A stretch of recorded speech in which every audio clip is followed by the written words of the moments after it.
Na aula passada a gente falou sobre a questão da definição da corrente, a definição matemática, né, como você representa a matemática, esse movimento ordenado, numa certa direção. Falamos também como é que a corrente ela acontece no metal, no eletrólito, né, especificamente da condição. E também sobre a chamada corrente de convecção, que acontece quando você tem deslocamento de massa. Bom, um conceito importante no estudo de correntes é a chamada densidade de correntes. A gente viu na aula passada que a densidade de corrente ela aparece nessa equação aqui, 3. E ela é definida como sendo essa quantidade que está aqui, Chaves. Então, ela depende da densidade de partículas que atravessam o meio, da carga de cada uma das partículas. No caso, estou falando dos portadores, né? Dos portadores de carga. E da velocidade. Se você tiver só um tipo de portador, então o J seria isso aqui, ó, NQV. Então, dá para ver que o J está na direção do movimento, né? Do fluxo de partículas e portadores. Então, a gente tinha falado um pouco sobre como seria essa corrente atravessando um elemento de área. A gente encontrou a equação 3 e foi onde apareceu o J. Depois a gente generalizou isso para uma superfície aberta. Então, essa integral aqui define a corrente que passa a partir do conhecimento da densidade de corrente, né? Que nesse caso representa carga por área por tempo que passa uma seção transversal ao fluxo. Esse é o significado dessa chamada densidade de corrente. Aí a gente também, baseado nisso, nesse conceito de corrente, a gente chegou à chamada equação de continuidade, que é essa equação 8, que é a equação que representa a conservação da carga. Equação importantíssima para a gente, né? Ela diz que a carga não pode ser nem criada nem destruída, ela vai de um canto para o outro. Basicamente é isso aí. Muito bem. Então, hoje a gente vai falar da lei de Ohm, e aí a gente vai definir o que é condutividade e resistividade.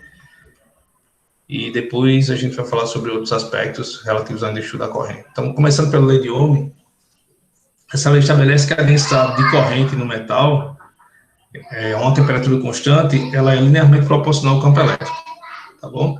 Então, assim, se você tem uma temperatura constante, então essa é a relação que existe entre J e E, onde esse G é chamado de condutividade. O nome condutividade é bem sugestivo, porque ó, se você aplica um campo elétrico no material, você vai ter uma corrente. Obviamente, quanto maior a condutividade, né, desse material, melhor vai ser a corrente que vai ser formada, né? Então, vai depender se você tem um metal, se é um alumínio, se é um aço, se você tem, enfim, qualquer material. Então, assim, vai depender das características do material. Então, essa chamada condutividade varia de um material para o outro, tá bom? Só um momentinho, gente. Deixa eu só pedir para... Só um momentinho, tá?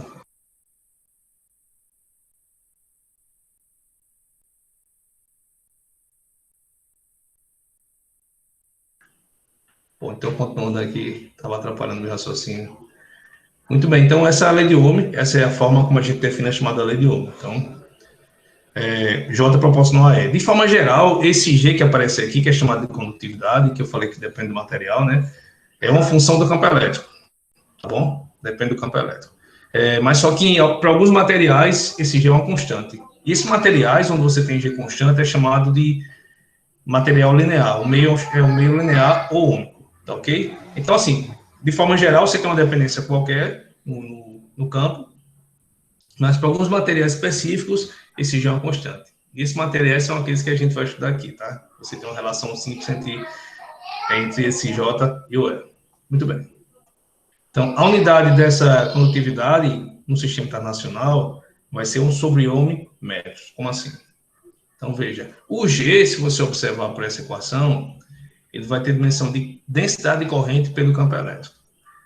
A densidade de corrente, a gente sabe que é ampere, que é corrente, por área, que é metro quadrado. Então, essa vai ser a unidade de densidade de corrente. É ampere sobre metro quadrado. E já o campo, ele pode ser expresso como sendo volt por metro. Então, essa seria a unidade de campo, volt por metro. Então, se você simplifica essa equação, você tem ampere dividido por volt por metro. Esse volt por ampere, a gente chama de ohm, que vai ser a unidade de uma quantidade chamada resistência, como a gente vai falar daqui a pouco, ok? Então, é assim que você expressa a unidade que mede essa quantidade aqui, chamada condutividade. Tudo certinho, gente? Alguém tem alguma dúvida? Vocês já tinham visto a lei de Ohm dessa forma? Não, nunca. Não. Nem Física 3, vocês não discutiram essa expressão? Não, o curso Física 3 foi muito simples. Foi tipo o ensino médio sem integral sem nada, então não teve. Entendi. Muito bem. Infelizmente tem essa discrepância de uma disciplina para outra. E quando eu dei... Depois eu mostro a vocês os slides que eu usava em Física 3 sobre correntes. Coincidentemente foi a aula que dei slide. Eu acho que Anderson foi meu aluno, se eu não me engano, Física 3. A gente falava sobre... A gente falava sobre essa relação aqui. Só que a abordagem era de outra forma, mas a gente também discutia isso. Muito bem. Ok, então a unidade de condutividade décima a gente falou, enfim, e tem o chamado meios ômicos que a gente vai considerar sempre G constante. Muito bem. Então, essa é uma forma, talvez não seja a forma mais conhecida, mas a gente vai chegar na forma mais conhecida de vocês aqui daqui a pouquinho, tá bom? Muito bem. Bom, a gente pode definir também a chamada resistividade, que é representada por essa letra grega, chamada dieta. A condutividade vai ser o inverso da resistividade, né? Ou a resistividade vai ser o inverso da condutividade. Então, obviamente, a gente espera que quanto menor a condutividade, maior a resistividade. E quanto maior a condutividade, menor vai ser a resistividade. Então, a resistividade, ela mede assim, digamos que ela representa a dificuldade que uma corrente tem de passar no meio. Então, mais ou menos isso. Cada material vai oferecer uma certa resistência à passagem da corrente, né? Por conta da estrutura cristalina, por conta da forma como os átomos eles estão distribuídos, enfim. Então, cada material vai ter a sua condutividade, mas também vai ter a sua resistividade. Para vocês terem uma ideia, a resistividade da prata, que vai ser medida como sendo 1 vezes metro, né? Que é o inverso de G, a prata vai ter 1,62 vezes 10 a menos 8. Quer dizer, é muito baixa a resistividade, ou seja, alta condutividade. O cobre também é da ordem 10 a menos 8. Mas quando você vai para o silício, que já é um semicondutor, né? Ele é 10 a terceira. Então, já é uma resistividade relativamente alta. Aí você tem vidro, quartzo fundido, enfim. Então, cada material, cada meio vai ter a sua resistividade, que é o que vai diferenciar um material do outro, tá ok? Obviamente, a gente está supondo que esse meio aqui é um meio linear, né? Porque aí a gente tem aquela história da constante, né? O J proporcional a G e o G é 1 sobre eta. Então, se G é constante, eta também vai ser constante. Tá ok, gente? Então, isso vai diferenciar o meio para o outro, vai dizer quem é melhor condutor, quem é pior condutor, enfim. Então, essa tabelinha aqui dá uma ideia da gente, pra gente, como é que as coisas acontecem. Tranquilo? Muito bem. Então, vejam só. A gente falou de resistividade. Sim. Daqui a pouquinho a gente vai falar sobre resistência, ok? A resistividade é uma coisa que depende do meio material, do tipo de material. Já a resistência é algo que vai depender do dispositivo, como a gente vai ver daqui a pouco. Bom, muito bem. Então, vamos para outra versão da lei de Ohm, que é a versão mais conhecida para a gente, né? Bom, então, imagine que você tem um fio condutor neutro, tá bom? E homogêneo, que é caracterizado pela condutividade G. Então, é um certo material que a gente tem aí, mas ele está na forma de um cilindro, tá bom? Homogêneo. E aqui essa áreazinha da seção transversal é A. A gente vai assumir que foi colocada aqui uma diferença de potencial nas extremidades desse fio, ΔΦ. Então, aqui é o terminal positivo, aqui é o terminal negativo. Dessa forma, a gente tem um campo elétrico dentro desse metal, né? Desse material condutor. E, obviamente, você vai ter elétrons se movimentando para a esquerda. Mas, como a corrente ela aponta no sentido contrário aos portadores negativos, então a corrente para a gente é da esquerda para a direita. Convencionalmente, esse é o sentido da corrente. Tá ok? Muito bem. Beleza. Então, a gente vai admitir que o campo ele é homogêneo, porque o material ele é homogêneo. Então, dizer que é homogêneo é assumir que o campo é constante em todos os pontos. E ele é longitudinal. Ele aponta só na direção horizontal aqui para a gente. Não tem campo na direção perpendicular, por exemplo, a esse material. Porque se tivesse esse campo perpendicular, ele faria com que você tivesse cargas acumuladas, por exemplo, na superfície. Tá bom? E como material, aí o material não seria mais neutro. E como ele é neutro, significa que você não tem campo na direção diferente da horizontal, tá ok? Então, o campo tem que ser longitudinal para que você não tenha acúmulos de carga e o campo seja, e o fio seja neutro. Tá ok? Tá tudo certinho? Bom, vocês entenderam essa argumentação, né?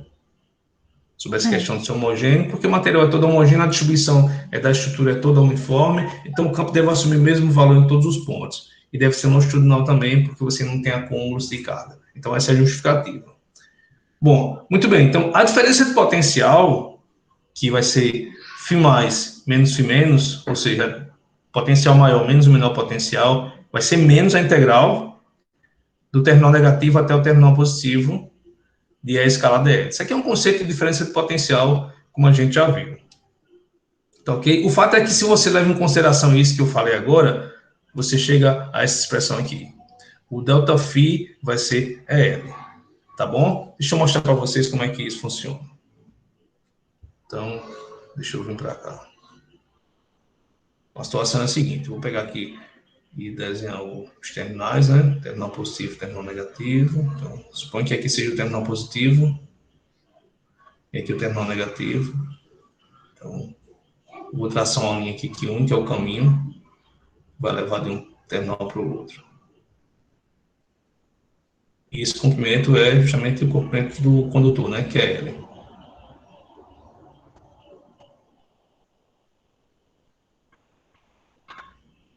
Beleza. Então, aqui a gente tem um φ mais e um φ menos. Como eu falei, a diferença de potencial, ΔΦ, vai ser menos a integral, que vai do terminal menos até o terminal mais, de E escalado L. Aqui é a definição de diferença de potencial, né? Muito bem. Então, vamos fazer a integral. Para fazer a integral, eu preciso ver direitinho quem é e quem é o dl. Para onde é que aponta o E e para onde aponta o dl. Como você tem um terminal positivo na esquerda, o campo ele deve ser nesse sentido aqui, ó. Da esquerda para a direita. Então, o campo vai ter vai ser dado dessa forma aqui. E o dl é o deslocamento infinitesimal que vai nesse sentido aqui, ao longo do caminho, que vai de terminal menos até o terminal mais. Então, o dl vai ser dado pelo vetorzinho apontando nesse sentido aqui. Ok?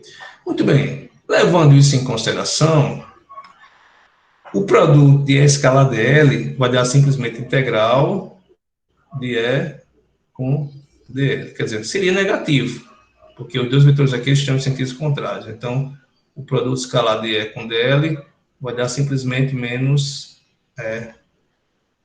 dl. Perfeito? Então, como é menos, vai ficar menos com menos aqui de fora, então fica mais. Então, a integral vai ser feita de zero, que é esse ponto aqui, ó. Esse ponto, essa extremidade, tá bom? Até essa aqui, ó. Então, que é L.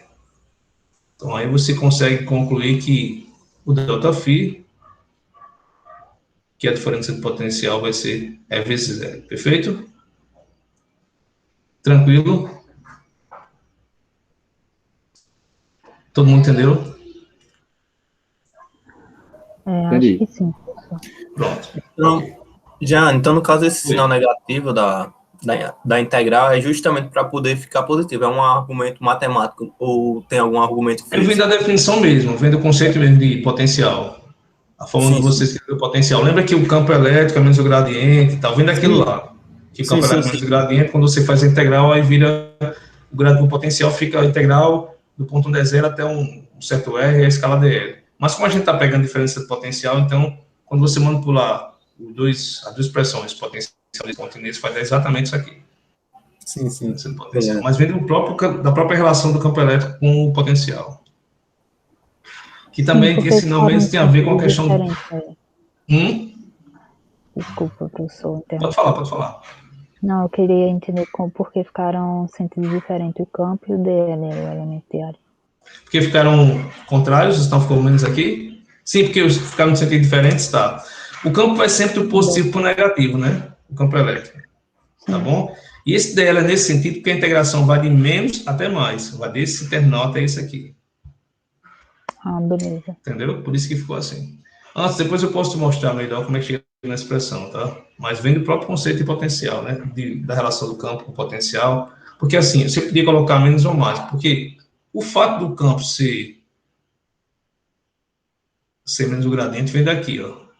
Botar o sinal de E igual a zero. Então, a princípio, podia ser o gradiente de φ. A princípio podia ser, mas a gente coloca menos. Sim, Esse sim. menos tem a ver com a questão de conservação de energia, porque o campo vai ser conservativo, enfim. Aí, se você botar mais, não vai ter soma de energia, vai ter diferença. Não seria energia total, entendeu? Então, Entendi. esse φ ele vai terminar tendo o conceito de energia potencial por unidade de carga, mas justamente por isso, por causa do sinal menos. Senão, você não poderia relacionar. Tá bom? Beleza. É igual em clássica. Clássica é do mesmo jeito. Uhum. Mesma discussão. Ok, então já temos essa expressão aí para o delta φ, que é a diferença de potencial entre esses dois pontos. A gente pode calcular também a corrente, pelo conceito agora que a gente acabou de... Conceito, na verdade, da aula passada, né? Que relaciona a corrente com densidade. Então, a corrente que passa por essa área vai ser J escalar NdA. N vai ser o vetorzinho apontando para fora aqui, ó, da área, tá ok? Muito bem. Só que lembra, J, pela lei de Ohm, é GE. Então, você pode tirar o Gzinho da integral. E fica E escalar N. Mas E e N, eles estão na mesma direção, nesse sentido. Então, E escalar N vai dar simplesmente E. Porque vai ser módulo de E, módulo do N, cosseno de zero. Módulo do E é o próprio Ezinho, né? Esse é assim que a gente colocou aqui, isso é um vetor. O módulo de N é 1, porque ele é o vetor unitário. Então, ficamos só com E dA. Só que ele é uniforme, o campo elétrico é uniforme, pode sair da integral, então ficaremos com G, integral de dA, que é essa própria área atravessada pela corrente. Tá bom, gente? Então, são dois resultados que a gente obtém, um da definição da diferença de potencial e outro da relação entre corrente e densidade de corrente. O fato é que eu posso isolar o campo elétrico numa equação aqui e substituir na outra. Tá ok? Por exemplo, eu posso pegar o E aqui, ó, que é IG sobre A, e substituir aqui, na expressão da diferença de potencial. E o que a gente vai encontrar é justamente isso, ó. É só substituir, tá? Não tem o que fazer, não. Isola aqui o Ezinho, na expressão 12, vai ficar I sobre GA, aí bota aqui, vai ficar I sobre GAL, ou L sobre GA vezes I, como a gente escreveu aqui agora. Deixei o I sozinho. Por que eu fiz isso? Vou chamar essa quantidade aí de resistência. Aí sim você tem a lei de Ohm na forma mais conhecida. Tá ok? Essa quantidade aqui, ó, que é comprimento sobre a condutividade e pela área, isso é o que a gente chama de resistência. Resistência desse dispositivo específico, que é um fio homogêneo de comprimento L. Tá ok? E aí, área de seção transversal igual a A. Tá? Então, assim, uma coisa interessante dessa relação é que sempre você vai encontrar isso. Se você pegar qualquer outra forma de dispositivo, que não seja esse que a gente colocou, você vai encontrar R vezes I. Mas esse R vai depender do material, que está aqui ó, dentro do G, e da forma também do material, que é o L, nesse caso o L, que é o comprimento, e A, que é a área. Tá bom? Mas você vai sempre encontrar uma constante vezes I. Desde que o meu seja ômico, né? Ou linear, como queira. Você vai encontrar a relação 13, sempre. Tá bom, gente? Felipe, essa você conhece, né, Felipe? Essa aí você lembra, né? Essa sim. A forma mais conhecida, né? A diferença do potencial com a chamada resistência e a corrente. Lembra que eu falei que tinha a resistividade e tinha a resistência. A resistividade, que é 1 sobre G, na verdade, né? Se você quiser, pode colocar eta L sobre A, essa expressão aqui. Então, a resistência depende do próprio meio, a resistividade dependeria só do material, mas a resistência depende do dispositivo, né? Depende da forma do dispositivo. Foi isso que eu chamei a atenção naquela hora de vocês. Então, tanto a resistência quanto a resistividade são quantidades que representam a dificuldade da corrente atravessar um certo meio ou um certo dispositivo. No caso da resistividade, é só a dificuldade que a corrente ela enfrenta para atravessar o material. Mas no caso da resistência, vai ser a dificuldade que a corrente tem para atravessar um material, um dispositivo, né, constituído por um certo material, ok? Então, vai um pouquinho mais além, vai depender da forma do material em questão, do dispositivo em questão. Tá tudo bem? Compreenderam a sutileza? Coisa interessante aqui, ó, você está vendo que a resistência depende de L, né? É proporcional a L, inversamente proporcional a G. inversamente proporcional à área também.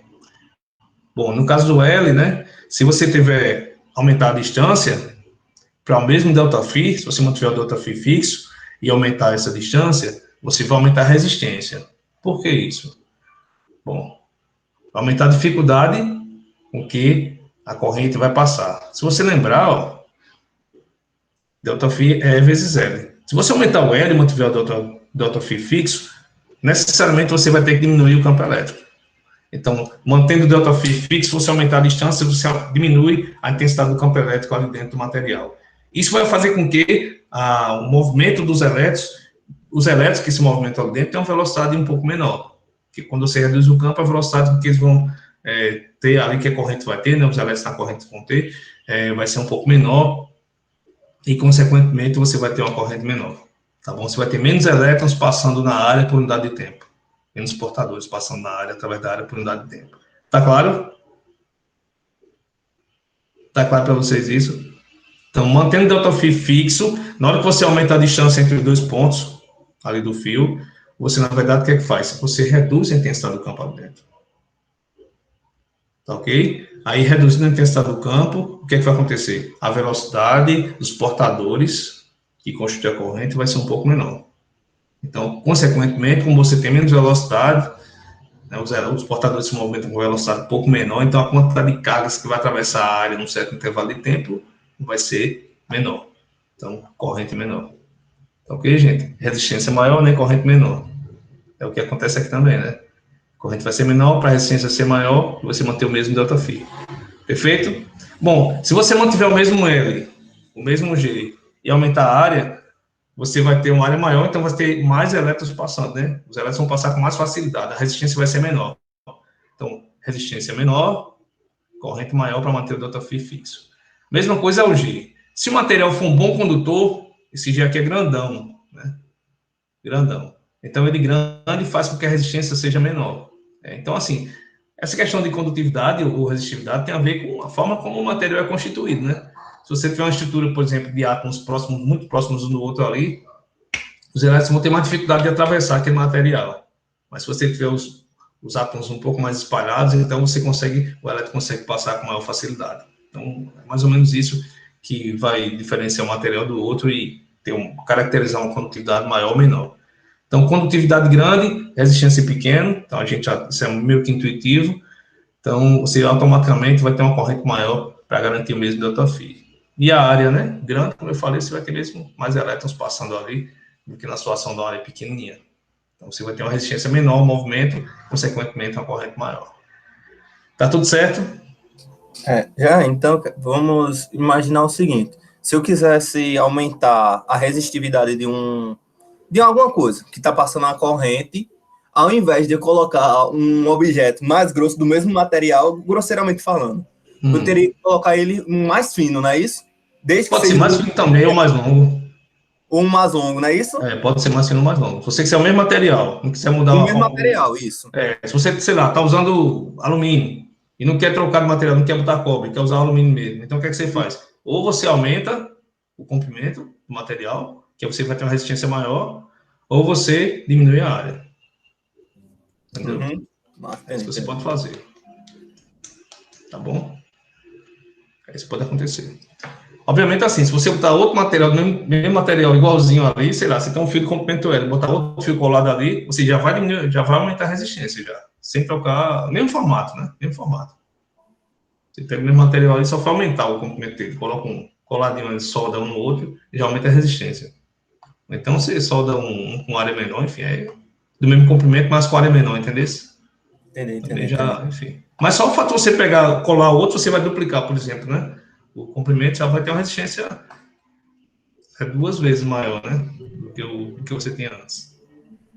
2 vezes que você tinha antes. Entendeu? Entendi. Vocês estão com pergunta? Mais interessante do que chegar na próxima é a gente entender o que isso aqui está dizendo, né? O que significa essa resistência de fato. Se faz sentido chamar isso de resistência, né? Pelo que a gente viu aí, tanto olhando para o E, quanto para o G, quanto para o A, você entende que isso aqui é uma dificuldade que o material, aquele dispositivo, ele oferece para a passagem da corrente. Né? Você mexer aumentar L ou diminuir A, diminuir G, você já vai aumentar essa resistência. Ele vai dificultar a passagem da corrente. Ok? Se você mantiver o mesmo material, é só diminuir a área ou aumentar o comprimento do dispositivo que você vai ter uma resistência maior, uma dificuldade maior. Pelo que a gente falou agora há pouco, né? Então, essa observação a gente já falou. A equação nova implica que em 13, a equação nova é a equação que define o J proporcional ao campo elétrico, né? Ela implica na equação 13, independente da forma, como eu falei, né? Então, essa equação 13 ela pode ser considerada como uma definição da resistência de um dispositivo. É só você, então, pegar a diferença de potencial e dividir pela corrente que passa, você vai ter a resistência. Tá bom, gente? Para qualquer dispositivo. Desde que seja linear, obviamente, né? Muito bem, a gente pode falar de potência ainda, né? Que a potência é transferida, né? Pela aplicação do campo elétrico aos portadores. Então, veja, o trabalho realizado pelo campo, quando você tem uma carga dQ, pensa numa carga infinitesimal, que vai se mover da extremidade positiva até a extremidade negativa, né? Essa diferença de potencial. Então, esse trabalho realizado pelo campo elétrico, ele vai ser dado por dQ vezes ΔΦ. Tá bom? É assim, ó. Então, pensa que você tem a mesma situação ali, aquele mesmo fio que a gente desenhou, dispositivo lá, e você tem uma carga elétrica dQ que está sendo transportada, tá bom? dQ está saindo do terminal positivo, vou colocar o dQ grande como ele colocou lá, né? Esse daqui está saindo desse terminal para cá, mediante a ação do campo elétrico. Então, você tem um deslocamento, porque o campo elétrico produz uma força, aí você tem um trabalho. Como é que você escreve esse trabalho que é exercido pelo campo elétrico? Então, vai ser a força que atua nessa carga, então, vou chamar de dF, escalar L, né? Mas é nesse caso como escalar o vetor de deslocamento. Só que o movimento é linear, né, ao longo de uma linha, então vou colocar dF vezes L, tá bom? Força vezes deslocamento. Então, esse dF pode ser escrito como sendo dQ vezes o campo elétrico vezes L, tá bom? Por outro lado, o E vezes L, a gente já sabe que é diferença de potencial. Então, vai ficar dQ vezes ΔΦ. Então, esse é o trabalho realizado pelo campo elétrico. Bom, e aí, a partir do trabalho, a gente pode calcular a energia transferida. Porque o trabalho é uma energia que se transfere, né? Quando você realiza o trabalho, você está transferindo energia. Então, você pode definir também a quantidade que mede a taxa de variação do trabalho no tempo, que é a chamada potência, tá? Energia transferida por tempo. Então, a potência vai ser dW dt. Bom, pelo que a gente está vendo na expressão aqui, ó, daqui você pode escrever dW como sendo dW dt, e o dQ como sendo dQ dt em ΔΦ. Comparando os termos que multiplicam dt, você chega à conclusão que dW dt é isso aqui, ó. É dQ dt vezes I, ou seja, corrente vezes ΔΦ, que é uma expressão conhecida também, né? A potência vai ser a corrente vezes a diferença de potencial. Você pode, por exemplo, também usar aquela outra forma da lei de Ohm, que é ΔΦ igual a RI, e reescrever essa expressão aqui de várias maneiras. Por exemplo, você pode substituir o ΔΦ na expressão, você vai ter P igual a ΔΦ vezes I quadrado. Desculpa. R vezes I quadrado, né? Substituindo ΔΦ aqui. Você pode também isolar o I da expressão, escrever tudo em termos do ΔΦ e da resistência. Então, da ΔΦ e da resistência espelho. Então, isolando o I, vai ficar ΔΦ ao quadrado sobre R. Então, são várias maneiras de você escrever essa potência que é essa energia dissipada, né? Essa energia transferida por tempo. Tudo bem, gente? Todo mundo entendeu? Então, isso aqui é a expressão do trabalho realizado. Isso aqui, na verdade, agora é a potência, né?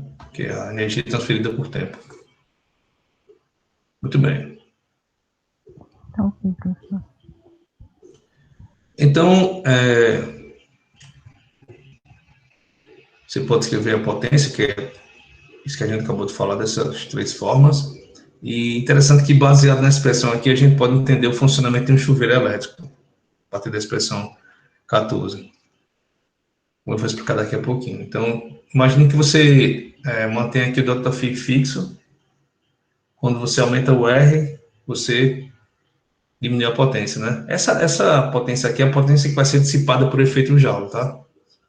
Quando você estiver no regime estacionário, então, essa potência aqui ela é a potência dissipada pelo efeito Joule.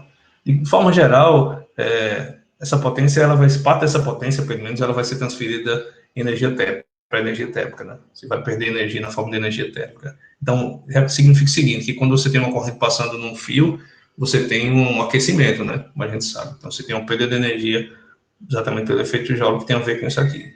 Se for no regime estacionário, toda essa energia cedida pelo campo elétrico é perdida pelas colisões que os portadores eles fazem, que eles sofrem, né, quando passam por um meio aí material, tá bom? Os elétrons vão passando, os portadores vão passando, vão chocando com a estrutura do dispositivo, e aí você vai tendo aquecimento, e aí por isso que o fio aquece como um todo. Tá bom? Então a gente vai usar essa expressão aqui, 14, para entender como é que o chuveiro funciona. No caso do chuveiro, ΔΦ é fixo, então se você quiser mais calor sendo liberado, você vai ter que reduzir a resistência e não aumentar. Então você reduz a resistência e aumenta a potência. Se você aumentar a resistência, diminui a potência. Perfeito? Mantendo o ΔΦ fixo, a diferença de potencial fixa. Então, o chuveiro funciona assim, né? A água, quando você liga a torneira, a água ela vem, cai aqui nessa parte de baixo. Isso faz com que o diafragma, que esse dispositivo aqui de borracha, ele suba. Aí tem uns contatos que vão se conectar com os contatos aqui de cima, onde tem a corrente elétrica, tá? E ao entrar em contato, quando você fecha você tem um contato tocando no outro, você fecha o circuito. E aí, nesse momento, uma corrente vai passar agora por essa coisinha que está aqui embaixo, que é chamada de resistência. Tá? Aí, ao passar por esse dispositivo, você vai ter aquilo que eu falei, né? O choque dos portadores com a estrutura do material. Isso vai fazer que você tenha dissipação de energia na forma de calor. E aí, esse calor vai aquecer essa água que está aqui embaixo, a gente recebe água quentinha. Mas uma coisa que deixa a gente um pouco confuso, talvez seja essa questão de quando você quer que aqueça mais o chuveiro, você tem que diminuir a resistência. Vocês estão vendo que aqui em cima tem aquele controlezinho, aquela chave, né? Que está no verão e inverno. Quando você bota no verão, significa que você deixou essa resistência toda ativa. No verão, a resistência tem que ser a máxima possível, então a corrente vai passar por todo esse dispositivozinho aqui, tá bom? Já no inverno, você vai reduzir a resistência para poder aumentar a temperatura, né? Para poder ter uma potência maior sendo dissipada. Mas por que isso acontece, né? Por que isso acontece? Quando você reduz a potência, quando você deixa só um pedacinho funcionando aqui, você está reduzindo o comprimento. Reduzindo o comprimento material. E ao reduzir o comprimento, o que acontece? Você reduz a resistência. Então, vamos olhar para cá, né? Reduzindo o comprimento, você reduz a resistência. E reduzindo a resistência, reduzindo o comprimento, né? Olhando para a expressão aqui. Cadê? Bom, quando você reduz o comprimento, reduz a resistência, e ao mesmo tempo você vai aumentar o campo elétrico. Perfeito? Para manter o mesmo ΔΦ. Então, diminuindo o L, aumenta o campo elétrico. Isso vai fazer com que as partículas elas estejam com mais velocidades, e aí vão se chocar com mais intensidade com a estrutura cristalina do metal. Isso vai fazer com que você tenha mais energia dissipada. Então, isso seria a situação em que você quer mais energia sendo liberada. É quando você quer o inverno, que o chuveiro fique bem quentinho. Então, você reduz a resistência para isso. Então, reduzindo o comprimento, reduz a resistência para o campo elétrico ficar mais intenso ali dentro e aí você ter colisões com mais eficácia na estrutura. Quando você botar no verão, significa aumentar o comprimento, o campo elétrico vai ficar mais fraco, consequentemente, as partículas vão se movimentar com velocidade um pouco menor, e aí haverão colisões, sim, mas nesse caso, você vai ter velocidades menores e menos energia sendo dissipada pelo efeito Joule. Isso faz com que você tenha um aquecimento menor, consequentemente, a água vai ficar um pouco mais fria. Tá bom, gente? Conseguiram entender essa ideia? Que a gente pensa no começo, tá, caramba, eu tenho que aumentar a resistência, né? Porque quanto mais resistência, mais aquecimento, né? Mas não, aqui é o contrário. Você reduz a resistência, né? Para aumentar a velocidade ali dos portadores dentro do fio e você ter mais colisões e, consequentemente, mais energia liberada. É isso que acontece. Foi pro final, ó. Caramba. Bom, obviamente, quando você fecha a torneira, a água vai escoar, né? E também o diafragma vai descer, e aí pronto, aí fechou, abre o circuito. É assim que funciona o chuveiro. Perguntas? Anderson, tá tudo certo aí? Tranquilo. Acho que Lisandra queria falar alguma coisa, não era ou não? Pode falar, Lisandra. Não, professor, nada não. Só tava falando que tem entendido. Eu fiz essa explicação, não desse jeito lá no IFPB, na época que eu dei aula o segundo ano lá. Legal. Massa. Isso foi essa figurinha foi de uma revista que tem aí, eu não lembro mais o nome. É da Super. É, né? É. Aqui ele fala um pouquinho diferente, aqui ele fala que vai ter mais espaço para os elétrons se movimentarem, enfim. Mas a ideia é essa que eu falei mesmo, né? Você, aumentando o comprimento, você reduz o campo para o mesmo delta-phi, e aí os elétrons são mais preguiçosos, se movimentar com mais preguiça, porque o campo elétrico reduziu. Então as colisões serão menos intensas. Na hora que você reduz o comprimento, aí você aumenta o campo elétrico. Aí, mas é para dar uma as nó velocidades vão ser maiores. Hã? É para dar um nó na cabeça esse Não é? É pensamento. esquisito. É esquisito, Mas tudo isso é porque o delta-phi é o mesmo, né? Que, assim, obviamente a corrente é alternada, né? Mas você mantém sempre a diferença de potencial 220 volts, por exemplo, né? Na tomada, ou 110, enfim, dependendo de qual região você esteja. Muito bem. Felipe, você tem alguma pergunta, Felipe? Anne? Tenho não, tudo Tá certo. tudo certinho? Tenho não, Muito bem. professor. Tranquilo, Anne. Bom, agora a gente vai falar sobre correntes estacionárias em meios contínuos, tá bom? Primeiro a gente vai definir o que são correntes estacionárias. Então, quando você está no chamado estado estacionário, a corrente ela é constante. Constante significa que você tem ela flui perfeitamente. Tudo que entra de um lado sai do outro, entendeu? Isso é o estado estacionário. Bom, ou seja, você não tem nenhum acúmulo de cargas em nenhum ponto. Porque se você tiver carga se acumulando em algum ponto do meio, então a quantidade que entra não vai ser a mesma que sai do outro lado. Né? Você vai ter cargas se perdendo ali, alguns cargas vão ficar, então a quantidade vai ser um pouco menor. Em outras palavras, você teria a densidade de cargas, que a gente chama de ρ, em cada ponto, dependendo do tempo. Se você não tivesse o regime estacionário. Mas no regime estacionário, como tudo que entra sai, então a densidade ela pode mudar ponto a ponto, mas ela se mantém independente do tempo. Vai ser a mesma o tempo todo em cada ponto do material. Tá ok, gente? Não muda no tempo. Obviamente, a derivada do ρ com respeito ao tempo tem que ser zero, porque o ρ só depende das coordenadas. Por exemplo, x, y, z. Então, a derivada parcial com respeito ao tempo é zero. Ok? Então, esta é a definição de estado estacionário. A definição que a situação em que a corrente é constante. O que implica ρ função só de R e automaticamente parcial ρ, parcial T igual a zero. Tá claro para vocês? Entenderam essa definição? Eu achei engraçado o nome estacionário, porque vem de algo que está parado, né? Imóvel. Aí eu pensei, como assim? Está imóvel e a mesma quantidade que entra tem que sair, não pode haver acúmulo de carga. Mas estacionário tem a ver com a não dependência no tempo. Aqui nesse não, depois que você explicou, eu me toquei. Bom, muito bem. Então, vamos ver o que é que isso traz para a gente. Quais são as consequências, ou qual é a consequência disso. Então, primeiro, a equação de continuidade, lembra que é divergente de J mais parcial ρ, parcial T igual a zero. Como parcial rho, parcial t é zero, só o divergente de J vai ser zero nesse caso aí. Tá bom? Muito bem. Então, se a gente assume que o meio ele é linear, ou ômico, né? Como queira, o divergente de E vai ser zero. Por quê? Porque o próprio J é G vezes Z, e G é constante. Então, se você colocar o J nessa equação aqui, ó, isso aqui vai dar G divergente de E igual a zero. Como G não pode ser zero, o divergente do campo é zero. É só substituir aqui que vocês vão chegar a essa conclusão, tá? Só pegar o J e jogar aqui. Muito bem. Uma vez que essa densidade não muda ponto a ponto, o campo elétrico ele tem que ser estático. Ele não vai depender do tempo. E toda vez que você tem um campo estático, o rotacional do campo é zero. Isso é fato. A gente já viu isso lá no primeiro capítulo, que o rotacional do campo é zero, quando ele é produzido por uma distribuição estática. Muito bem. Então, se o rotacional é zero, foi o que eu falei no comecinho da aula, o campo é menos o gradiente φ. Você pode escrever como sendo menos o gradiente de um campo escalar, que é o chamado potencial eletrostático.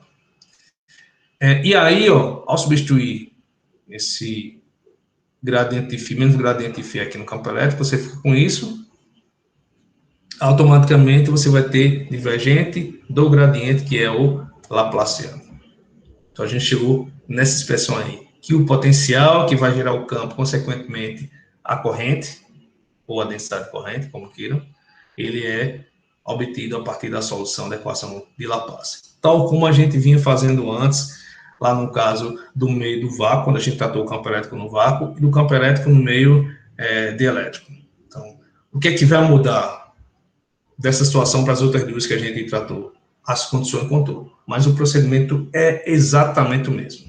Pegar a equação, pegar a sua solução, né? Equação da Laplace, a solução que a gente já fez em coordenadas esféricas ou cilíndricas, e aplicar as condições de contorno. Bom, fala em condição de contorno, e é justamente isso que a gente vai discutir agora. Quais devem ser as condições de contorno que você tem que usar para poder aplicar essa equação nesse contexto que a gente está aqui agora. Você vê que a equação que ela está sendo aplicada num contexto diferente. Antes você tinha as cargas em repouso. Agora você tem cargas em movimento, mas também você vai poder usar essa expressão. Tá bom? Então, uma vez que você resolve o campo φ por essa equação, você vem para cá, ó, acha o campo elétrico, do campo elétrico você vem, acha o J, do J você calcula a corrente, que atravessa um certo material aí, enfim. Tá ok, gente? Tá tranquilo? Todo mundo entendeu como chegar nessa equação do Laplace? É assim, né? Eu vou rever nessa parte. Você quer que eu repita? Não, professor, tudo certo. Como eu tô meio doente, então o raciocínio vai demorar mesmo. Tá um pouco mais lento, né? Anderson, você tem alguma pergunta? Felipe, Anne? Conseguiram entender como é que a gente chega na equação de Laplace? Muito bem. Agora, recharia para a gente, né? Pois não? Pode continuar, professor. Mas você entendeu, Felipe? Não, eu entendi. Assim, só acho complicado essas coisas. Tá Não, quando eu falo, pergunto se você entendeu, é se você compreendeu como é que eu cheguei nessa equação aqui, né? Que é a equação que a gente vai usar para poder calcular o potencial. Aí eu falei também da forma como você calcula o J, né? Que é pegar o φ, calcular o campo, depois colocar aqui que tem o J. Depois a corrente pela integral, que é a integral de J em dA.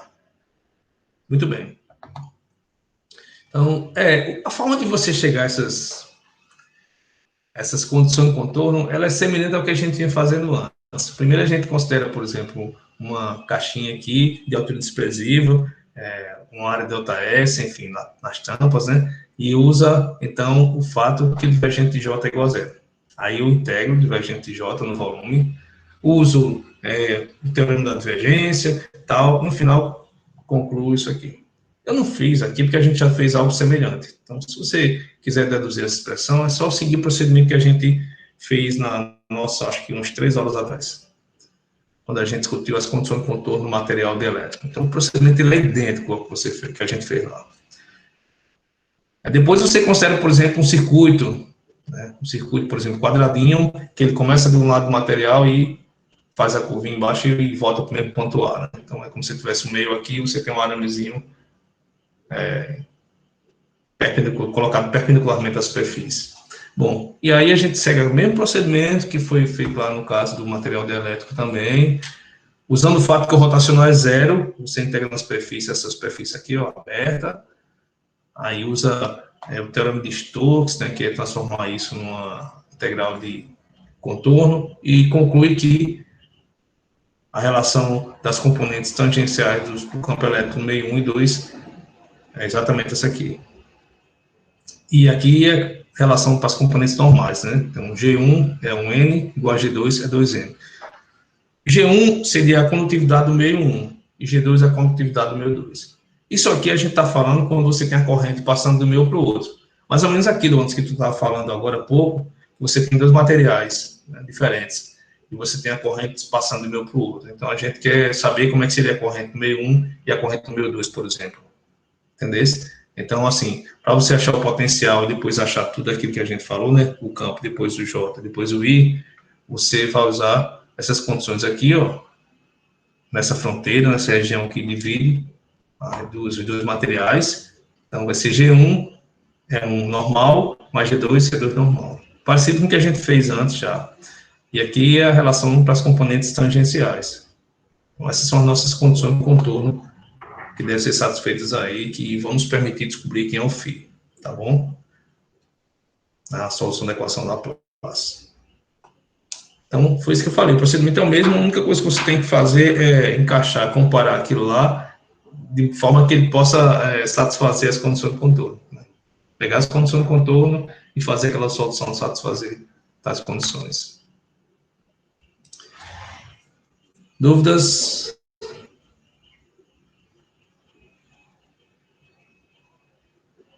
Alguma pergunta? Não, para entender essas condições só com exemplo, viu? Porque assim está muito ruim. Se bem que eu não vou fazer exemplo nesse caso, mas assim, eu estou dizendo o seguinte, a gente fez um problema desse tipo no caso do vácuo, que é uma esfera condutora, né, inserido no campo elétrico, depois pegou uma esfera dielétrica e calculou a mesma coisa, o potencial dentro e fora nesse caso, só que as condições de contorno eram diferentes do primeiro caso. Então, na primeira situação, a gente considerou que o potencial na superfície ele é constante, enfim, que o campo dentro é zero, aí pegou o comportamento assintótico do campo elétrico também, e aí descobrimos a forma de φ. Na aula, 2 aulas atrás, a gente resolveu a equação também de Laplace para o caso de esfera dielétrica no meio condutor. Então, a solução da equação da Laplace tem a mesma forma, então pegamos a solução dentro e fora, e usamos as condições de contorno na interface, na superfície da esfera, e também consideramos o comportamento assintótico do campo, e que a solução é regular no interior, enfim. Isso nos permitiu achar as constantes. Aqui, a gente tem uma situação semelhante. Você tem uma corrente que vai fluindo do material 1 para o material 2. Então, ela está passando de um meio para o outro aí, e o que a gente argumentou é que você pode calcular o J, a densidade de corrente, e, consequentemente, a corrente em cada meio, a partir do φ, que é a solução da equação da Laplace. Então, uma vez que você tem esse conhecimento, você precisa saber quais são as condições de contorno quando você sai do meio para o outro. Então, as condições de contorno na interface, nessa superfície que separa os dois meios, tá? Então, você tem dois materiais condutores aqui, meio 1 e meio 2. Cada meio deles vai ter uma constante que representa a condutividade, seriam G1 e G2. E aí, ao você usar a lei de Gauss, conforme a gente vinha fazendo antes, né? Lá foi lei de Gauss, aqui não é lei de Gauss, aqui é divergente de J igual a zero. Então, mas o procedimento é parecido. Você chega nessa conclusão aqui, ó. Que J normal é igual a J2 normal. Como J é G vezes E, a gente escreve assim, dessa maneira. A outra vem do fato que o rotacional é zero, porque o campo ele é estático, então o rotacional é zero. E aí, ao usar o teorema de Stokes, quando você usa o Stokes nessa relação aqui, nessa integral de baixo, integral 2, você conclui que a componente tangencial do campo ela é contínua. Tá bom? Então, depois dessas informações, você pega a solução já prontinha da equação, seja em coordenadas esféricas ou cilíndricas, e aí você vai descobrir quem são as constantes que aparecem lá na solução e tem um potencial. Do potencial você volta, acha campo, do campo você acha o J, e se quiser achar a corrente, você acha também. Tá bom? Tá tudo certo? Mas é isso, é só usar as condições de contorno. Mas aí, como a gente não vai ter muito tempo, eu não vou resolver esse problema. Tem nas notas de aula um exemplo? Não tem não. Tem não. Esse assunto tem nas notas, tem. Eu não coloquei nas notas. Mas tem no livro, né? Oi? Tem no livro, né? Não, no livro eu acho que deve ter algum problema. Algum problema resolvido desse tipo aí. Pronto. Tá, mas o capítulo é bem curtinho, né? Foi mais pra gente... É porque eu acho, assim, na prática, para entender, não só o conceito, né? Mas é bom você praticar para lembrar. Exato. Não, não tem nada não. Eu vou ver se tem algum problema que eu possa fazer e colocar para vocês, tá bom? Desse tipo, envolvendo essa solução. Pronto, obrigada. Nada. Alguém tem mais alguma pergunta, alguma dúvida? Não, professor, tudo certo. Explicação volta. Vamos em frente. Muito bem, então a gente vai falar agora sobre a passagem para o equilíbrio eletrostático. Como assim? A gente sabe que eu tinha falado para vocês, lá no comecinho, quando a gente falou de Gauss, que se você tiver um excesso de cargas no condutor, essas cargas elas vão estar sobre a superfície. Elas vão se localizar sobre a superfície. Por quê? Porque no material condutor, como as cargas se movem livremente, ao você colocar as cargas, por exemplo, você pegar um punhado de cargas e botar como eu fiz aqui, ó, no interior. Então, aqui é um material condutor, tá? Se você botar aqui as cargas, como as partículas estão carregadas, elas vão exercer forças umas sobre as outras e vão começar a se afastar até chegar num ponto em que a força sobre cada uma delas é nula, tá bom? Então, o que vai acontecer é o seguinte, ao você colocar as cargas, elas vão simplesmente se afastar para a superfície, tá? Vão encontrar posições onde a força sobre elas vai ser zero e elas ficam lá paralelas na superfície. Porque a gente sabe que no condutor, o campo interno é zero. É zero, isso é uma característica do condutor, por conta disso que a gente acabou de falar. Obviamente, o rodo interior vai ser zero. E, consequentemente, na superfície, o sigma vai ser diferente de zero. Mas isso é só quando você atingir o equilíbrio eletrostático. Nesse momento aqui, ou nesse momento que as partículas estão se movimentando aqui, você não está em equilíbrio. O equilíbrio vai estar quando você estiver na superfície. Aí atingiu o equilíbrio eletrostático. Aí o campo dentro é zero, pela lei de Gauss, o rodo dentro vai ser zero, e, obviamente, só vai ter carga se for na superfície do material condutor. O que a gente quer entender agora é como é que essa passagem se dá. Como é que essa passagem para o equilíbrio ela acontece? Tá bom? Qual seria a equação que definiria como é que o ρ varia no tempo, por exemplo? Como é que seria o comportamento de ρ? Tá ok? Porque ele começa diferente de zero. Aí, depois de um tempo, as partículas começam a se afastar para a superfície e quando chega o momento que vai dar zero. Você atingiu o equilíbrio eletrostático. Tá bom? Vai estar todo mundo na superfície.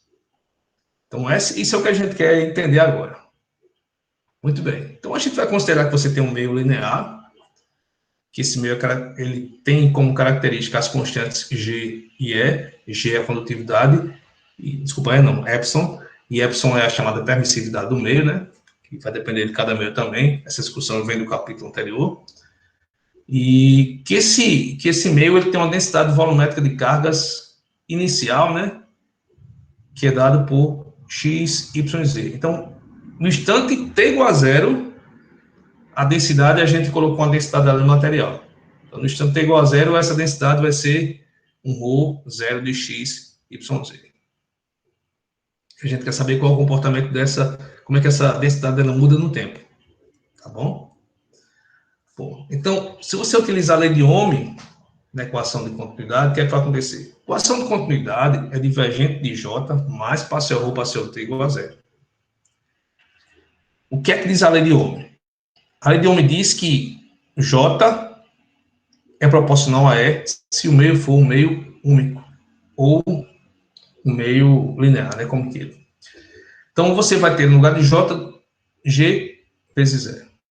Então, automaticamente, o G é constante, sai, né, do divergente e fica G divergente E igual a parcial ρ parcial t.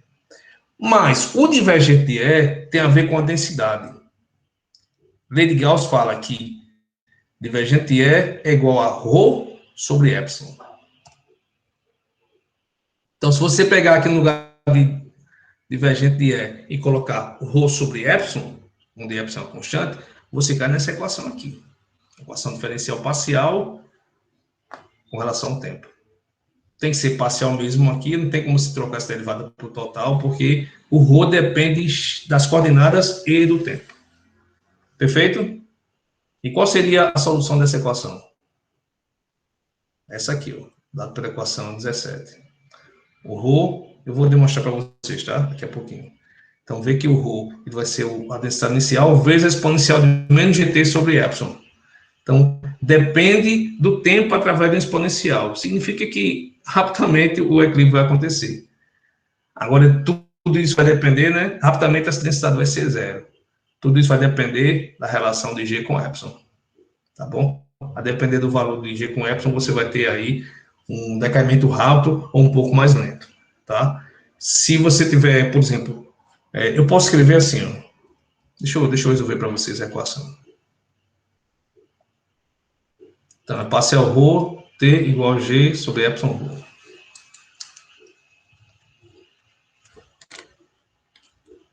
Vocês conseguiram compreender até agora? Sim, na verdade tem bastante coisa do capítulo passado, né? Se a gente Exato.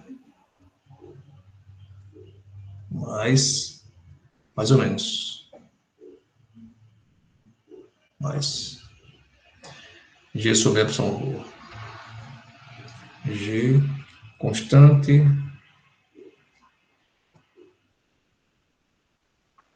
sobre epsilon ρ igual a zero. Então, essa aqui é a nossa equação diferencial. Equação que a gente precisa resolver.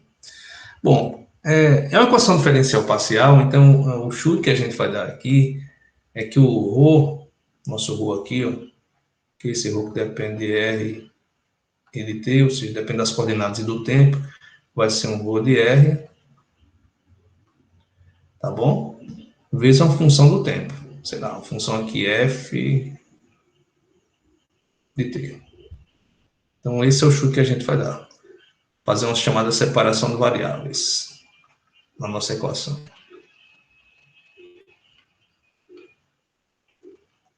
Deixa eu colocar aqui separação de variáveis.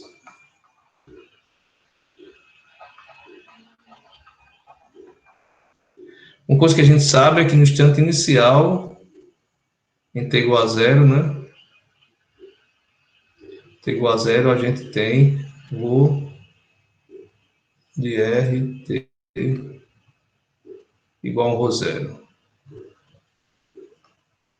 Esse que a gente sabe, que é a nossa densidade inicial. Então, essa condição aí vai permitir a gente encontrar a solução. Beleza. Quando você substituir esse fator aqui na nossa equação diferencial, você vai ter ρ de R. Rho de R aqui. Gente, eu vou mudar a letra, não vou chamar rua não, tá? Vou chamar outra letra aqui. Vou chamar, sei lá, S. Pronto, S. S de R. Então vai ficar aqui um S, tá bom? DF, DT. Por quê? Porque quando você substitui o rho aqui na expressão, você vai ter derivada atuando só em T, o S é constante. E a derivada na parte só em T vai virar derivada ordinária. Então, por isso que fica DF mesmo DT. Deixa eu ter esse DF aqui. Tá? Ficou bem esquisito. Então, DF DT. Pronto. Mais G sobre epsilon S F, que é o ρ, igual a zero. Tá bom? Muito bem. Você está vendo que você pode dividir todo mundo por S, ou seja, cancela F, o S, desculpa. Então, vai ficar DF dt mais G sobre epsilon F igual a zero. Então, caímos na equação aí, ordinária, equação de primeira ordem, bem fácil de resolver. O procedimento aqui é separação de variáveis, significa que você vai dividir todo mundo por F, vai ficar isso aqui, multiplicar por dt. Então, ficaremos com menos G sobre epsilon dt. Tá bom? Fizemos separação de variáveis, multiplicando por dt, dividimos por f, passamos o tempo para o outro lado já de uma vez.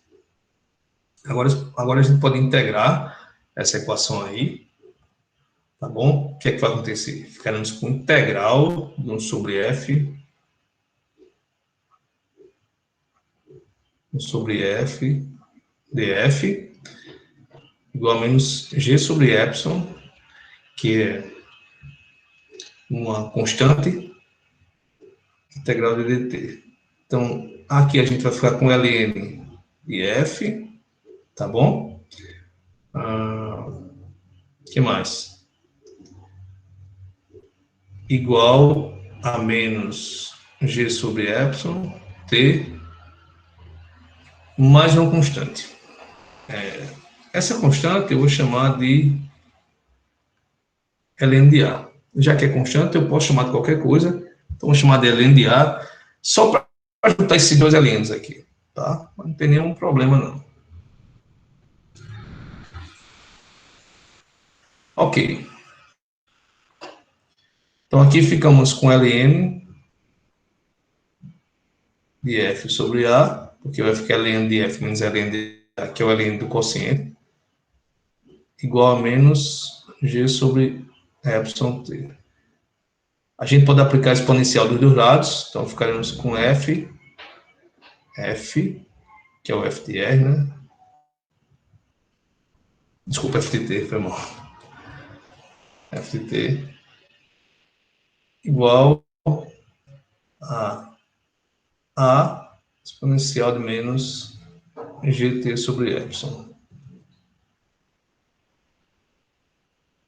Ou, se vocês acharem melhor, f de t igual a exponencial de menos t sobre tal, onde tal é simplesmente epsilon sobre g. Tá ok? Passei, eu inverti aqui, né? Coloquei o g para baixo do epsilon. Então, escrevemos a solução em t dessa forma aqui. Alguma dúvida por enquanto, gente? Vocês conseguiram acompanhar o desenvolvimento dessa solução? Por mim, tudo certo. Beleza.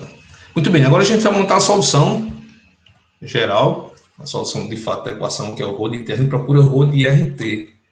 Então, vamos lá. Daí o ρ de RT vai ser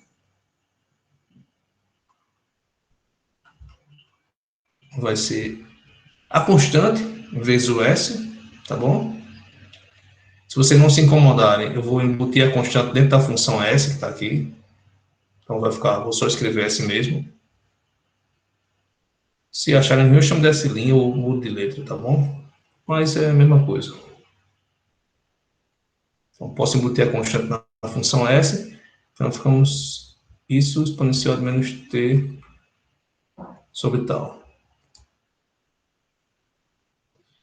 Ficou parecido demais, deixa eu evitar isso. T sobre tal. Então, voltamos, né, à forma da nossa solução original. Muito bem. O que foi dito no começo, aqui no instante inicial, a densidade vai ser um ρ de zero. Então, quando você faz t igual a zero, t igual a zero, você vai ter um ρ de R0, que vai ser igual a um S de R. Mas quem é o ρ de R0? O ρ de R0 é o ρ zero. Aqui ficaremos com o ρ zero de R igual a S. Então, essa função S aqui, na verdade, é a densidade inicial que a gente tinha de cargas do material. Então, no final das contas, levando-se em conta, nosso ρ de RT vai ser um ρ zero de R exponencial de menos T sobre tal. Pronto. Então, essa é a solução do problema. Essa é a equação que diz como é que essa densidade varia no tempo. Então, como eu falei, né? A depender da exponencial negativa do tempo, não significa que rapidamente isso pode ir para zero. Tudo vai depender do valor de t, de tal. Se o tal for grande, você vai ter um decaimento um pouco mais lento. Mas se esse tal for pequenininho aqui, o decaimento ele acontece mais rapidamente. Esse tal, gente, esse tal é o tempo tal, ele é o tempo para ρ ficar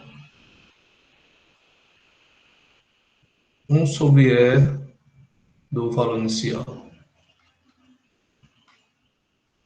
É isso. Se vocês colocar t igual a tal, vai ficar exponencial negativa aqui, ó, de menos 1, ela desce, vai ficar exatamente isso aqui. Então, esse é mais ou menos 2,7 alguma coisa, né? Então, vai ser praticamente um terço, digamos assim, do valor inicial. Então, esse tempo que é chamado tempo de relaxação vai ser o tempo para que a densidade fique um terço do valor inicial. E cada material vai ter um tempo de relaxação diferente, tá bom? Tudo vai depender do G e do Epsilon. Então, se o G for muito grande, o tempo é pequeno. Significa que esse negócio vai cair rapidamente. Quer dizer, esse equilíbrio eletrostático ele vai ser rapidamente alcançado. Então, se o material não for um condutor muito bom, se esse G aqui for pequenininho, então esse número vai ser grande, e aí você vai ter uma demora um pouco maior para atingir o equilíbrio estático, tá bom? Eletrostático. Vocês conseguiram entender isso?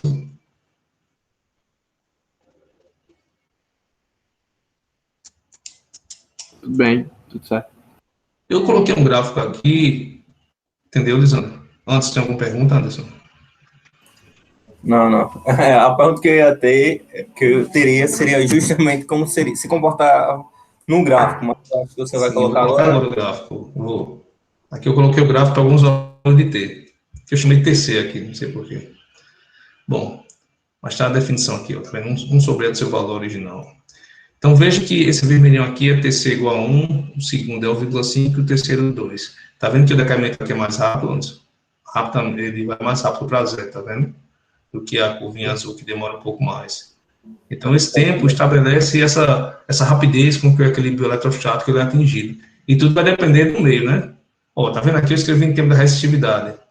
Então, se você tiver uma resistividade grande, significa T grande. Então, você vai ter uma demora um pouco maior. Se essa resistividade for pequena, ou seja, se o material for um bom condutor, então, rapidamente, ele vai atingir o equilíbrio eletrostático. Que é uma coisa também que intuitiva para a gente, né? Uma coisa bem intuitiva. Aqui esse equilíbrio vai depender do material. Se ele for um bom condutor, rapidamente as partículas vão se afastar e vão para a superfície. Se for um meio que um condutor, mas é um condutor não muito bom, então as partículas vão mais lentamente. Se for um silício, por exemplo, que é um semicondutor. Se você comparar um silício com a prata, por exemplo, não tem nem, né? Tem nem lógica. A prata é pequenininha, 10 a menos não sei quanto, o silício é 10 a terceira, a resistividade, né? Então, significa que você vai ter uma demora bem maior para o silício do que para uma prata, um material composto por prata, para que você atingir esse equilíbrio eletrostático. Tranquilo?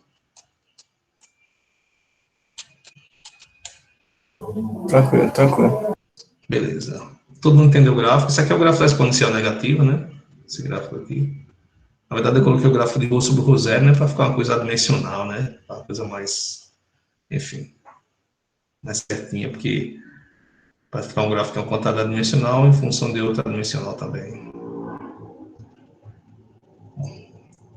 Aqui eu tentei mesmo, mas poderia ser um T sobre tal, né? Enfim. Muito bem, então vamos em frente. Acho que é nosso último tópico agora, que é um tópico que fala da chamada teoria microscópica da condução. Eu não sei se vocês se perguntaram, mas a gente falou em corrente constante. Corrente constante é quando você pensa no material desse aqui, que é um material cilíndrico, uniforme, você pensa, caramba, corrente constante deve ser velocidade constante, né? Cada portador deve seguir aí esse condutor com velocidade constante. Não é verdade? Vocês concordam com isso? Para você ter uma corrente constante aqui, um regime estacionário, por exemplo, uma corrente constante, atravessando esse condutor. Se o material for homogêneo, ou seja, o campo elétrico for o mesmo em todos os pontos. Enfim, a forma da estrutura é homogênea, né, digamos assim. Assim, é da gente esperar que a corrente seja constante, ou seja, a quantidade de partículas que passa por qualquer seção aqui, num certo intervalo de tempo, tem que ser a mesma coisa. Aí você fica pensando, então é como se os portadores tivessem a mesma velocidade, né? Estivesse passando esse material com a mesma velocidade. Mas você faz, espera aí, você tem um campo elétrico. O campo elétrico, atuando na partícula carregada, gera uma força. Uma força diferente de zero significa que tem aceleração. Então, como é que você pode falar em velocidade constante? Sem se perguntar sobre isso, não? Não conseguiram se questionar sobre isso? Não é porque assim, poxa, velocidade, corrente constante, velocidade constante, beleza, mas como é que pode? Se tem uma força, se tem um campo elétrico. E aí? Como é que a gente justifica essa corrente? O fato de você ter uma corrente, você poder ter uma corrente estacionária em um material desse tipo. Bom, tem que haver então uma força contrária, que possa compensar essa força elétrica pelo menos em alguma hora, né? Talvez no começo não, mas depois de um certo tempo essas forças se cancelam e você atinge o regime estacionário. Tipo assim, suponha que você colocou uma partícula aqui na extremidade, né? E aplica um campo elétrico. Sei lá, você tem uma partícula na extremidade, não. Você tem uma partícula aqui dentro do material e liga, colocou uma bateria ali, aí tem um campo elétrico. Não é que instantaneamente você vai atingir o regime estacionário. Possa ser que inicialmente não seja estacionário, mas depois de algum tempo, a corrente fica estacionária, significa cada portador com a velocidade uniforme. Então, deve haver alguma força contrária, né? E essa força, ela nessa teoria microscópica, ela é considerada como sendo uma força proporcional à velocidade, menos GV. Eu acho que vocês lembram de alguma força desse tipo aqui, ó. Alguma vez na vida de vocês. Quem está fazendo clássica comigo já viu isso aqui. Força de atrito viscoso, né? Tipo BV. Lembra, Felipe? Não é isso? Lá no caso do oscilador harmônico. A gente considera BV. Você lembra, por exemplo, aparece também isso na queda. Tem queda próximo da superfície da Terra, que você tem tipo um paraquedas, né? Caindo, você tem uma força de resistência. A gente, quando supõe do tipo BV, aí a força gravitacional vai atuando, a força de atrito vai aumentando, chega uma hora que ela se cancela, aí, pum, o paraquedas desce com velocidade constante. Não é isso? Opa, velocidade constante é o que a gente está querendo aí. Então, dá para imaginar que a força seja algo desse tipo, seja do tipo menos GV. Então, é isso que vai acontecer. Inicialmente, o que acontece é o seguinte, o campo elétrico ele começa a atuar. Essa força aqui, como depende do V, ela é pequenininha. Aí ela vai ficando cada vez mais relevante. Chega uma hora que as duas se cancelam e aí você atinge o regime estacionário. Tá bom? Então, deve haver uma força contrária. Essa força aqui, gente, ela, na verdade, é a força que existe por conta da própria estrutura. Isso aqui representa a estrutura do material, né?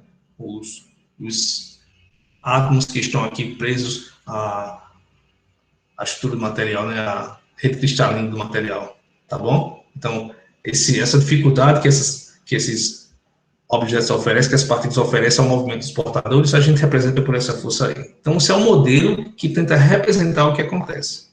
Na verdade, como a gente sabe, o movimento aqui não é constante, velocidade constante. Então, isso é o efeito líquido do movimento. Os elétrons ficam batendo para lá e para cá na estrutura, bate e volta, né? Mas como você tem um campo elétrico, é como se você tivesse todo mundo se chocando com a estrutura, mas você tivesse um efeito líquido, uma transferência de carga em uma certa direção. Então, para efeito de estudos, como a gente falou, é como se você tivesse partículas se movimentando com uma certa velocidade através do material. A gente falou isso no comecinho, não foi? Na nossa aula de ontem. Muito bem. Vocês têm alguma questão sobre isso, alguma dúvida? Vocês conseguiram entender o que eu falei? Enfim. Ficou claro essa questão da força de retardamento? Ô, professor, eu já ouvi falar, eu queria tirar uma dúvida. Pois não. Um condutor que ele é cheio de dobras, como é que esse campo se comporta? Se comporta normal? Não, você deve ter um campo elétrico em cada ponto, né? Mas ele não vai ser como está nesse fio, por exemplo. Se você tiver tipo aquela espirazinha lá do chuveiro, né? Você tem um campo elétrico em cada ponto ali, né? Porque senão você não teria movimento. Entendeu isso? Deve ter isso aí. Muito bem. Enfim. Então, o que a gente quer analisar é justamente o comportamento. A gente quer saber em que momento essa velocidade ela seria constante, enfim. Então, o que é que a gente tem que fazer? Usar a segunda lei de Newton, considerar uma partícula de massa m carga q, que é um dos portadores que estão ali dentro desse material condutor. A gente assume que o campo é homogêneo, aquela história, né? O material ali é neutro, o campo ele tem si longitudinal, homogêneo, enfim, do jeito que a gente considerou antes. Então, vamos lá. Campo constante. Então, a segunda lei de Newton é isso. M dv dt igual a Q menos GV. Ao resolver esse problema, que vocês vão resolver como fazem na clássica, não vou mais, não vou perder tempo mais com isso, né, que vocês já conhecem. Caramba, são 15 para 9 já. Já, professor. Eu ia perguntar qual o horário que você vai concluir. Vai acabar agora. Enfim, eu pensava que tinha 1 hora só de aula. Bom, então assim, ao resolver essa equação, você vai chegar nesse resultado aqui, ó. É muito parecido com aquela questão da queda, né, de uma partícula próxima à superfície da Terra. A expressão é muito parecida. Lá tem menos bt sobre m, na expressão da exponencial. Aqui é menos gt sobre m, enfim. O que você percebe é que quando o tempo ele fica muito grande, a exponencial vai embora, fica só uma velocidade constante, que é a chamada velocidade terminal para a gente lá, né? Pronto. Aqui para a gente é a velocidade do estado estacionário. Essa velocidade depende da carga, obviamente, do portador, e do G, esse fator aqui de retardamento, né? Quanto maior o G, mais fechadinha a estrutura for, menor a velocidade final, que é a velocidade do estado estacionário. Então, aqui está o comportamento do gráfico, né? A velocidade aumenta, chega a hora que ela fica estacionada, fica constante. Aqui que a gente falou, no comecinho o campo elétrico, ele é o cara que manda na história, a força elétrica. Começa a mandar no começo. Aí a força de resistência começa a ficar mais importante. Chega uma hora que elas se cancelam, e aí a partir disso você não tem mais variação de velocidade, porque não vai ter mais força, então a velocidade vai ser constante. Tá bom, gente? Tá tudo certo? Aqui eu fiz uma coisa bem criteriosa, coloquei V sobre VE, né, que é a velocidade do estado estacionário, e chamei tudo isso aqui, ó, esse argumento aqui, menos GT sobre M de X. Esse X é uma variável adimensional, para ficar tudo adimensional, aqui e aqui. Então isso aqui está indo para 1. Tá indo para 1 significa V sobre VE igual a 1, ou seja, V igual a VE. Muito bem, então só para a gente fechar aqui mais um slidezinho rápido, queria mostrar que essa discussão vai levar a lei de Ohm. Então a gente sabe que J é Nq vezes VE, que é a densidade de corrente, tá bom? E se você combina a equação 19 com a equação 4, a equação 19 é essa aqui, que a gente acabou de encontrar. Se você substituir VE por essa expressão que a gente encontrou, vai ficar Q ao quadrado, obviamente, porque tem Q vezes Q sobre G vezes o campo. Esse fator aqui, constante, é o nosso G, é a nossa condutividade. Tá bom? Isso aqui é a lei de Ohm. Então, se o G for pequenininho, não é isso? G pequeno significa força de retardamento pequenininha. Então, o Gzinho tem que ser grande, a condutividade é boa. Então, para um campo elétrico qualquer, você tem uma boa corrente se o Gzinho for grande, ou seja, Gzão pequeno. Tá bom, gente? Então, a gente chegou na lei de Ohm, de novo, a relação do J com campo elétrico, tudo isso porque a velocidade aqui é proporcional ao campo elétrico, da equação 19, então já deu de cara a lei de Ohm para a gente. Então, esse G pode ser expresso assim também, onde tem aquele fator inverso aqui, ó, é M sobre G, parecido com o que eu fiz antes. Enfim, é só uma forma diferente de escrever, enfim, chamado tempo de relaxação, aquele, a mesma ideia, né? Aquela história de 1 sobre E, enfim. E se houver vários portadores, o G vai assumir essa forma. Você tem várias densidades, né? Várias partículas, cargas diferentes. Então, é assim que você escreve o G. Muito bem, então era isso que eu tinha para falar. Então, tem algumas considerações aqui. Para existir corrente elétrica, deve haver transporte líquido de cargas através de uma certa área. Não basta que você tenha movimento, você tem que ter um movimento ordenado, um efeito líquido, transferência líquida de cargas. A conservação da carga expressa a partir da equação de continuidade, que no regime estacionário vira divergente J igual a zero. Então, J igual a GE e ΔΦ igual a RI são formas equivalentes à lei de Ohm, que é o meio linear. Então, lembra que esse R depende do dispositivo, mas sempre vai ser assim, R vezes I, independente de qual seja o dispositivo, tá? Vai ser constante vezes I. Esse constante depende do meio e das características do dispositivo. No material condutor e linear, ou seja, o meio ômico, no regime estacionário, né? Ou seja, densidade constante de cada ponto, o potencial eletrostático obedece à equação da Laplace, aquilo que a gente falou. Então, você tem que usar as condições do contorno para poder achar φ e voltar a achar campo elétrico e J. E tudo aquilo que você precisa saber. E se a densidade de carga em condutor não for nula, inicialmente ela se anulará com a rapidez, que vai depender da condutividade. Isso é aquilo que a gente falou, né? Aquele regime eletrostático atingido pelo material. Então, essa rapidez com que as cargas vão se separar e vão para a superfície, vai depender da condutividade do material. Se for um bom condutor, isso vai fluir rapidamente. Se for um condutor ruim, então você vai demorar um pouco mais. Mas em algum momento você vai ter esse equilíbrio eletrostático atingido. Ok, pessoal. Então, esse foi o capítulo de correntes. Ficou faltando falar sobre uma seção que seria circuitos, mas eu preferi não fazer, porque você já vê isso em Física 3, então não vou repetir a questão de circuitos. E até eu acho muito chato também. Por isso que eu nem coloquei. Optei por não colocar.